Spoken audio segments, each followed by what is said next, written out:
Hello everyone, welcome back to my new blog. আমি Suman home কুকে সবাইকে অনেক অনেক স্বাগত জানাই। আজকে একটা অন্যরকমভাবে ভিডিও তোমাদের সাথে চলে এসেছি শেয়ার করতে। আমি বাড়িতে কেকের অর্ডার নেই, মানে অ্যাজ এ হোম বেকার অর্ডার পেয়েই থাকি। আজকে ভাবলাম একটা কেকের ভিডিও তোমাদের সাথে শেয়ার করি। একটা রসমালাই কেকের অর্ডার পেয়েছিলাম। আমি সবসময় আমাদের ক্লায়েন্টদের বলি যে একদিন আগে থেকে অর্ডারটা কনফার্ম করলে আমাদেরও সুবিধা হয় বানাতে। তাই প্রথমেই একদিন আগে কনফার্ম করাতে তারপরের দিন আমি রসমালাই বানিয়ে সকালেই রেখে দিয়েছিলাম। এবার স্পঞ্জটাও তার সাথে তৈরি করে রেখেছিলাম। রসমালাইগুলো বানানোর পর আমি একটু ফ্রিজে রেখে দিয়েছিলাম যাতে রসের মধ্যে রসমালাইগুলো ভালো করে সোক করে। এবার আমি চলে এসেছি স্পঞ্জটা সুন্দর করে আইসিং করে নেব। আমি জাস্ট ক্রাম কোটিং করে রেখে দেব রাত সারা। এবার সকালে আমি এটা ফাইনাল টাচ আপ দেবো। রাতের বেলায় সবসময় আমি করে থাকি, মানে বেশি অর্ডার না থাকলে বা বেশি অর্ডার থাকলেও আমি চেষ্টা করি রাতের বেলায় ক্রাম কোটিং করে রাখলে সকালে আইসিংটা করে তারপরে ফ্রিজে দিয়ে দিই সেট করতে। তাতে যেন কেকের যে স্পঞ্জটা খুব সুন্দর সফট হয় আর তার সাথে পুরো একদম পারফেক্ট কেকটা তৈরি হয়। এখানে আমি দুটো কালার ইউজ করছি, একটা লাইট ইয়েলো আর একটা হচ্ছে ক্রিম কালার, হুইপিং ক্রিম। এই দুটো কম্বিনেশনে আমি প্রথমবারই বানাচ্ছি। সবসময় আমি পুরো white নেতো off white নেতো light yellow কালারেরই rasmalai cake বানিয়ে থাকি।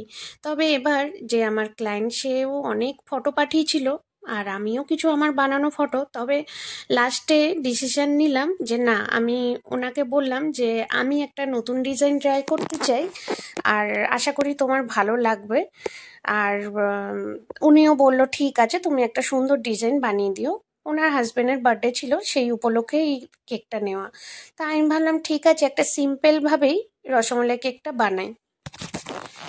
এবার এমনি লাইট একটা ক্রিম কালার, তার সাথে হালকা মানে লাইট ইয়েলো কালার আর তার সাথে কিছু পিচ কালারের আমি ভাবলাম ফ্লাওয়ার ডিজাইন করলে কেমন লাগে।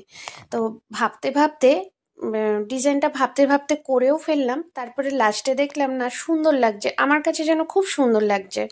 এই কালারের আমি এর আগে কখনো বানাইনি রসমালাই কেক, তো ওর জন্য প্রথমবার ট্রাই করলাম আর ভাবলাম ভিডিওটা এবার সবার সাথে শেয়ার করি। তোমরাও বলবে যে এটাই আর কি করলে ভালো লাগতো বা আর কিছু না করলে আরও সুন্দর লাগতো, ওটা তোমরাও জানাবে। আমি প্রথমবার শেয়ার করছি ইউটিউবে আমার এই কেকের ভিডিওটা। আর যারা যারা এখনও আমার চ্যানেলটিকে সাবস্ক্রাইব করোনি তাদেরকে অনুরোধ করব যে প্লিজ আমার চ্যানেলটিকে সাবস্ক্রাইব করে দিও আর পাশে থাকা বেল আইকনটিও প্রেস করে দিও। আর এই যে কেকটা ডিজাইন কেমন লাগছে তোমরা কিন্তু কমেন্ট করে জানিও আর একটা লাইকও করে দিও। ব্যাস আমার শেষ ফাইনাল মানে আইসিং করা।